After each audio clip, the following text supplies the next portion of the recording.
नमस्कार किसान भाइयों। आज हम जिस विषय पर चर्चा करने जा रहे हैं वह केवल खेती का एक तरीका नहीं है, बल्कि यह हमारी आने वाली पीढ़ियों के अस्तित्व की रक्षा का एकमात्र रास्ता है। हम सब देख रहे हैं कि पिछले कुछ दशकों में हमारी खेती की लागत कितनी बढ़ गई है और मिट्टी की ताकत कितनी घट गई है।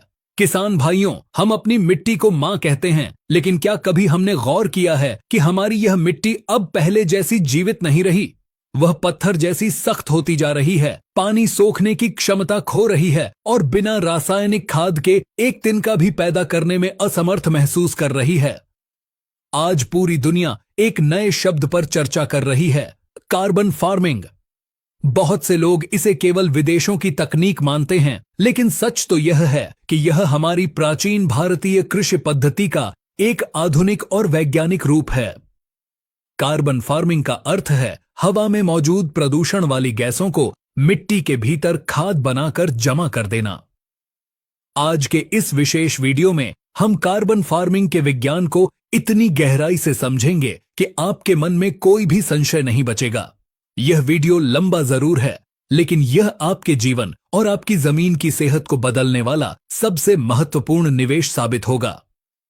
अध्याय 1, क्या है कार्बन और मिट्टी का गहरा रिश्ता? सबसे पहले हमें यह समझना होगा कि यह कार्बन क्या भला है जिसके पीछे पूरी दुनिया पागल है। किसान भाइयों, कार्बन कोई बाहरी चीज नहीं है। हमारे शरीर का, पेड़ पौधों का और यहां तक कि मिट्टी का एक बड़ा हिस्सा कार्बन से बना होता है।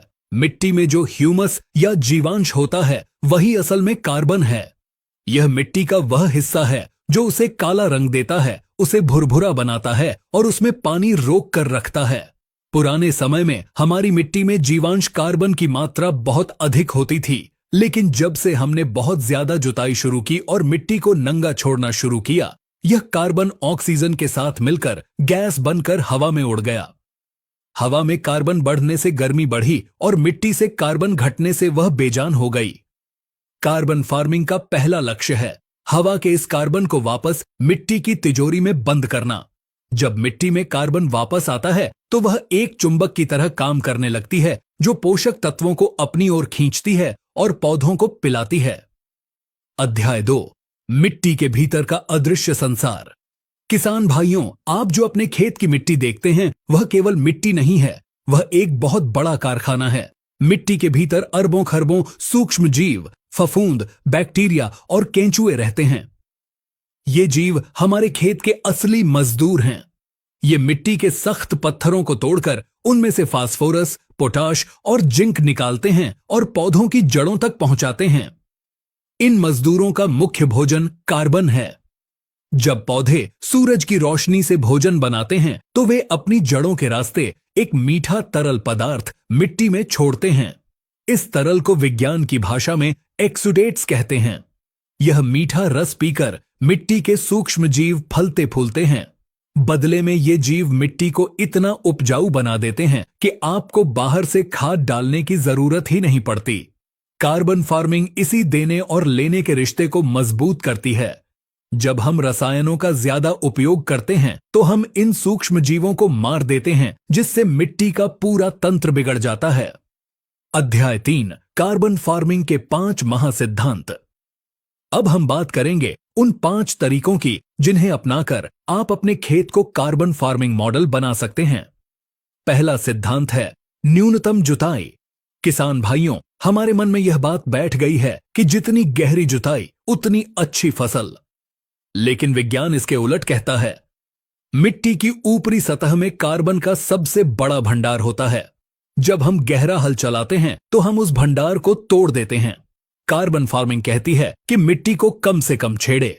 आज ऐसी मशीनें आ गई हैं जो बिना जुताई किए सीधे बीज बो देती हैं। इससे मिट्टी की नमी बनी रहती है और कार्बन हवा में नहीं उड़ता। दूसरा सिद्धांत है हमेशा ढंकी हुई मिट्टी। जैसे हम अपने शरीर को धूप से बचाने के लिए कपड़े पहनते हैं, वैसे ही मिट्टी को भी कपड़ों की जरूरत होती है। नंगी मिट्टी पर जब कड़ी धूप पड़ती है तो उसके भीतर के सारे लाभदायक जीव मर जाते हैं। कार्बन फार्मिंग में हम खेत को कभी खाली नहीं छोड़ते। मुख्य फसल कटने के बाद हम ऐसी फसलें लगाते हैं जो मिट्टी को ढंक कर रखें। इसे कवर क्रॉपिंग कहते हैं। ये फसलें न केवल मिट्टी को बचाती हैं बल्कि मरकर वापस खाद बन जाती हैं और कार्बन बढ़ाती हैं। तीसरा सिद्धांत है फसल विविधीकरण। यदि आप हर साल गेहूं के बाद धान ही लगाते रहेंगे तो मिट्टी थक जाएगी। अलग अलग पौधों की जड़ों की गहराई अलग होती है और उनके द्वारा छोड़ा गया कार्बन भी अलग होता है। कार्बन फार्मिंग में हम सलाह देते हैं कि अनाज के साथ दालें, तिलहन और चारे वाली फसलें बदल बदल कर लगाएं। इससे मिट्टी की हर परत को पोषण मिलता है। चौथा सिद्धांत है वृक्षारोपण और मेढ़ प्रबंधन। कार्बन फार्मिंग केवल जमीन की सतह तक सीमित नहीं है। पेड़ों की जड़ें बहुत गहराई तक जाती हैं। वे मिट्टी के उन कोनों से पोषक तत्व निकाल लाती हैं जहां हमारी फसलों की जड़ें नहीं पहुंच सकती। खेत की मेढ़ों पर पेड़ लगाने से हवा का वेग कम होता है, जिससे मिट्टी का कटाव रुकता है। ये पेड़ वातावरण से बहुत भारी मात्रा में कार्बन सोखकर उसे अपनी जड़ों में सुरक्षित कर देते हैं। पांचवा सिद्धांत है जैविक अवशेषों का प्रबंधन। किसान भाइयों, सबसे दुखद दृश्य वह होता है जब कोई किसान अपने खेत की पराली या अवशेषों को आग लगा देता है।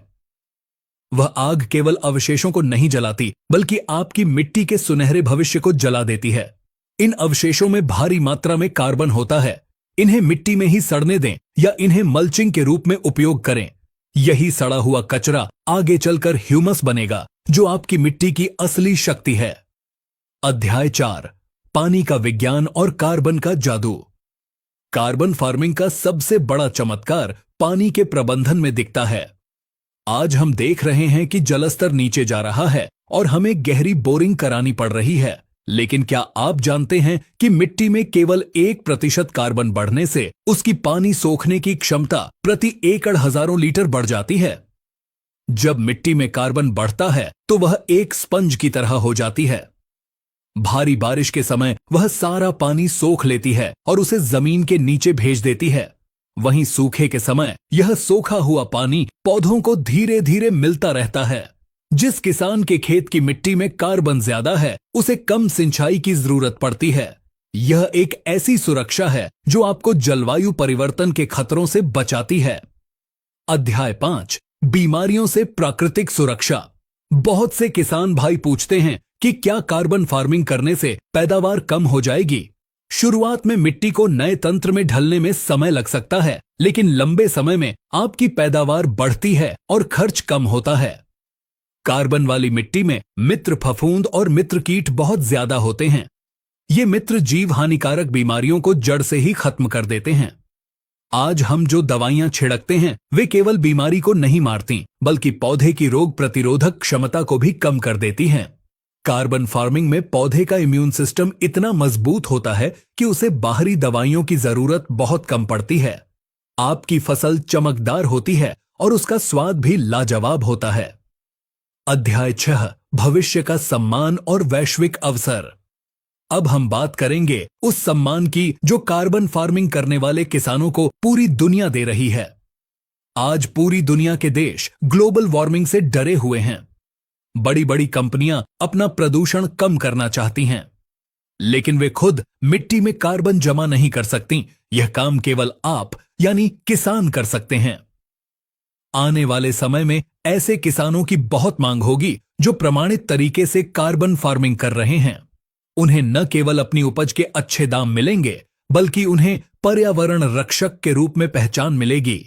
बहुत सी वैश्विक संस्थाएं अब ऐसे किसानों को नई तकनीकें, मुफ्त प्रशिक्षण और आधुनिक मशीनें उपलब्ध करा रही हैं।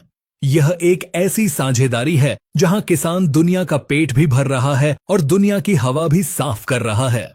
अध्याय 7 कैसे शुरू करें, एक व्यावहारिक मार्गदर्शिका।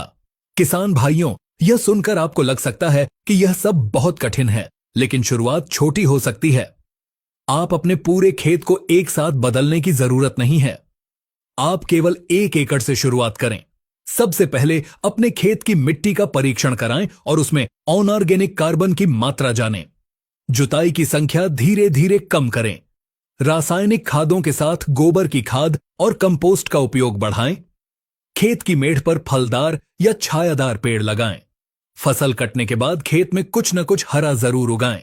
आप देखेंगे कि धीरे धीरे आपकी मिट्टी का रंग काला होने लगा है। उसमें केंचुए दिखने लगे हैं और मिट्टी की महक बदलने लगी है। यही वह संकेत है कि आपकी मिट्टी फिर से जी उठी है।